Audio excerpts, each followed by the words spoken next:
आप सभी को मेरा नमस्कार। मैं विनोद लोयल। आज राजनीति विज्ञान की इस कक्षा में हम बात करने वाले हैं भारतीय संविधान के बारे में। और भारतीय संविधान की शुरुआत कहाँ से होती है? अनुच्छेद 1 से और भाग 1 से। आपको पता है कि भारतीय संविधान में 395 अनुच्छेद हैं और 22 भागों में भारतीय संविधान बंटा हुआ है। तो आज हम चर्चा करने वाले हैं भारतीय संविधान के भाग 1, जिसका नाम है संघ एवं इसका क्षेत्र। और इस भाग में अनुच्छेद 1 से लेके 4 तक की संख्या इस भाग नंबर 1 में आती है। तो हम जो अभी भारतीय संविधान को जो पढ़ने का क्रम है वो शुरू कर रहे हैं। लगातार हम 395 अनुच्छेदों का अध्ययन करेंगे और इसके माध्यम से हम पूरे भारतीय संविधान को समझेंगे। तो आज शुरू कर रहे हैं इस कक्षा को और लगातार आगे से आगे इसी क्रम में हर एक अनुच्छेद को, भारतीय संविधान में 395 अनुच्छेद हैं, तो हम इन सब का और खास करके जो इम्पोर्टेंट है, जो प्रतियोगी परीक्षाओं के लिए और एक विद्यार्थी जीवन के लिए जिन जिन अनुच्छेदों का महत्व ज़्यादा है या जो बार बार परीक्षाओं में पूछे जाते हैं, उन सब का हम बारीकी से अध्ययन करेंगे। तो शुरू करते हैं अनुच्छेद 1 से लेकर 4 और भाग नंबर 1 का अध्ययन। अनुच्छेद 1, इसमें लिखा है कि इंडिया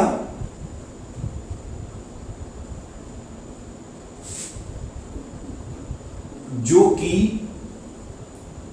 भारत है, राज्यों का संघ होगा। कहने का भाव कि इंडिया जो कि भारत है, इस एक लाइन से हमें दो बातें क्लियर होगी कि एक तो जो ये संघ है इसका नाम क्या है और एक यहां शासन व्यवस्था कैसी है। तो नाम क्या है? इंडिया जो कि भारत है। तो भारतीय संघ के दो नाम हैं, एक इंडिया है और एक भारत है। अभी आपके मन में ये क्वेश्चन आ सकता है कि और जितने भी देश हैं उन सब के तो आपने एक एक नाम सुने हैं, फिर भारत के दो कैसे? ये इसलिए कि जो हमारी संविधान सभा थी वहाँ जो आधुनिक सोच के या जो मॉडर्न सोच वाले व्यक्ति थे वो उनका कहना था कि अभी जो भारत उस समय था, ब्रिटिश भारत, उसको इंडिया के तौर पे दुनिया में जाना जाता था। तो उन्होंने कहा भी इसको इंडिया से अभी दुनिया जान रही है तो हम इसका इंडिया नाम रखें। जबकि और जो संविधान सभा के लोग थे वो कह रहे थे कि हमारा परंपरागत नाम हमारा भारत है, हमारे देश का, तो हम इसका भारत रखें। इसलिए दोनों पक्षों का सम्मान करते हुए दोनों नाम भारतीय संविधान में, या फिर हम कहेंगे कि औपचारिक रूप से भारत के दो नाम रखे गए, एक इंडिया और एक भारत। एक बात तो ये हो गई। दूसरी बात है कि राज्यों का संघ होगा। कहने का भाव कि भारत में संघीय व्यवस्था होगी और एक संघ होगा, उसमें राज्य होंगे। इस लाइन का ही तात्पर्य भी है और इसको हम एक डायग्राम से समझते हैं कि इसका मतलब क्या है। जैसे ये एक संघ है और भारत में व्यवस्था क्या है कि इसके अंदर प्रशासनिक सुविधा के लिए राज्यों का निर्माण किया गया है या राज्यों का गठन किया गया है। ये है भारत। तो यहां संघीय व्यवस्था है, इसमें केंद्र हो गया एक, और इसके अंदर राज्यों का प्रशासनिक सुविधा के लिए जिनका निर्माण किया गया है, ये हो गया संघीय व्यवस्था। अगर इसकी आप किसी और व्यवस्था के साथ तुलना करोगे तो अच्छी प्रकार से समझ जाओगे। जैसे अमेरिका में है तो संघात्मक व्यवस्था है वहां, उसका क्या मतलब है? वहां जैसे इस प्रकार से राज्य हैं जो कि स्वतंत्र है और फिर इन सब ने एक समझौता करके इन्होंने एक जो संघात्मक व्यवस्था है वो इन्होंने जारी कर ली। ये हो गया कि आपस में सारे जुड़ गए एक संघ के रूप में। अब ये जो लाइन है, ये संघ वाली है, बीच वाला जो अभी सर्कल बनाया है, इसका मतलब क्या है? भी इसके अंदर भी है, इसके बाहर भी है। कहने का भाव कि यहाँ जो हमारी संघीय व्यवस्था है इसमें शक्तिशाली केंद्र है, जो संघ है वो, या जो संघ केंद्र या जो संघ है वो शक्तिशाली है। राज्यों को प्रशासनिक सुविधा के लिए बांटा गया है। राज्य इस संघ से अलग नहीं हो सकते। जबकि अमेरिका है, वहां कई राज्यों ने मिलकर के समझौता करके एक संघ का निर्माण किया है और यहां राज्य राज्य और जो संघ है उनके पास शक्तियां बराबर है, जबकि हमारे यहाँ केंद्र के पास शक्ति ज्यादा है, राज्यों के पास शक्तियां कम है। ये संघात्मक शासन है अमेरिका में। तो ये व्यवस्था है। भारत का अगर कोई राज्य चाहे कि वो भारत से अलग हो जाए तो नहीं हो सकता, क्योंकि राज्यों ने मिलकर के संघ नहीं बनाया, बल्कि संघ ने खुद अपने भीतर प्रशासनिक व्यवस्था को सुचारू रूप से चलाने के लिए राज्यों का निर्माण किया है। तो इस प्रकार से आप समझ गए होंगे, इस लाइन से क्लियर होता है कि इंडिया जो कि भारत है, दो नाम हो गए भारत के, और राज्यों का संघ होगा कि भाई राज्य होंगे, संघ राज्यों का निर्माण करेगा और संघीय व्यवस्था भारत में आगे से अपनाई जाएगी। तो ये अनुच्छेद 1 में इसका जिक्र है। अनुच्छेद जो 2 है, एक ये हो गई, और इसी अनुच्छेद 1 में ही भारत में कितने राज्य हैं, कितने केंद्र शासित प्रदेश हैं, इनका वर्णन है। और भारत में अगर कोई और राज्य शामिल होना चाहता है तो उसका जिक्र भी इन राज्यों, जैसे अभी हाल में 28 राज्य और 9 केंद्र शासित प्रदेश हैं। अगर कोई और बाहर से कोई राज्य चाहे कि मुझे भारतीय संघ में शामिल होना है तो उसका जिक्र भी फिर यहाँ राज्यों में या केंद्र शासित प्रदेशों में शामिल हो जाएगा।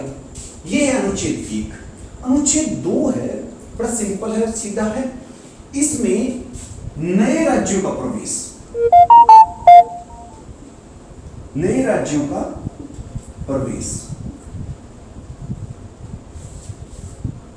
कहने का भाव इसमें यह है कि अगर अभी जो भारत है या भारत जब आजाद हुआ था उसके बाद में वो क्षेत्र जो भारत में शामिल नहीं थे और वो जो भारत में शामिल होना चाहते थे तो उनको अनुच्छेद 2 के माध्यम से भारतीय संघ में प्रवेश दिलाया जाएगा। और इनका किस प्रकार से? संसद साधारण बहुमत से, साधारण बहुमत से नए राज्यों को संघ में शामिल कर सकती है। तो इसके अंतर्गत कौन कौन से राज्य शामिल हुए? 1954 में हमने पुदुचेरी जो है उसको शामिल किया, 1961 में गोवा शामिल हुआ, 1975 में सिक्किम को शामिल किया गया। तो वो इसी अनुच्छेद के तहत ही इन नए राज्यों को भारत में शामिल किया गया। और यही अनुच्छेद है जो इस बात के लिए हमारे संविधान में हमें इजाजत देता है कि कोई बाहर का अगर स्थान, कोई राज्य चाहे कि हमें भारत का हिस्सा बनना है तो उसको इस अनुच्छेद के माध्यम से भारतीय संघ में शामिल किया जा सकता है। अनुच्छेद 2 हुए। अनुच्छेद 3 है, मिलता जुलता है 2 से। संघ के जो राज्य हैं कि राज्यों की सीमा परिवर्तन, नाम परिवर्तन,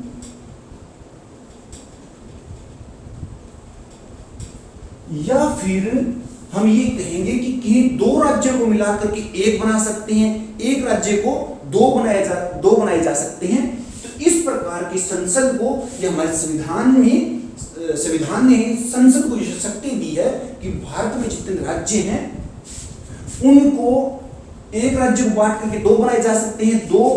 दो से अगर कोई राज्य है और प्रशासन में किसी प्रकार की दिक्कत आती है तो दोनों को मिला के एक बनाया जा सकता है। और इसको कौन बना सकता है? संसद।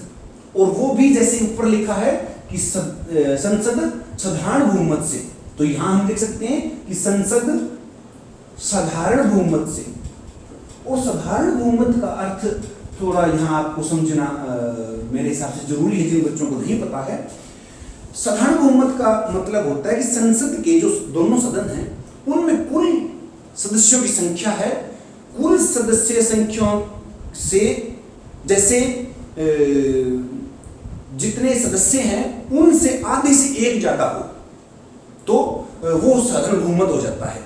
तो उसी बहुमत के आधार पे अनुच्छेद 2 में से तो जो अभी भारतीय संघ के राज्य नहीं है उनको शामिल कर सकती है संसद, और अनुच्छेद 3 के माध्यम से उन सभी राज्यों को उन सभी राज्यों की सीमा निर्धारण कर सकती है, नई सीमाएं बनाई जा सकती है, नाम परिवर्तन किए जा सकते हैं राज्यों के, और ये सारा संसद साधारण बहुमत से कर सकती है। तो ये बात है अनुच्छेद 3 में।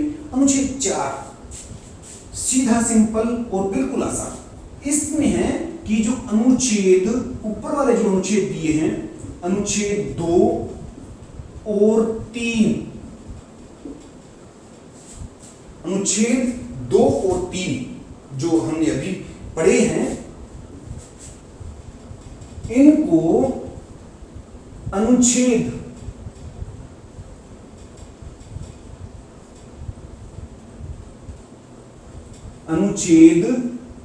368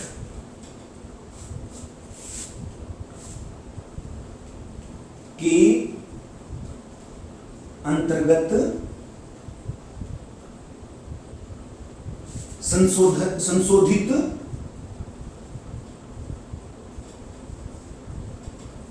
नहीं किया जा सकता।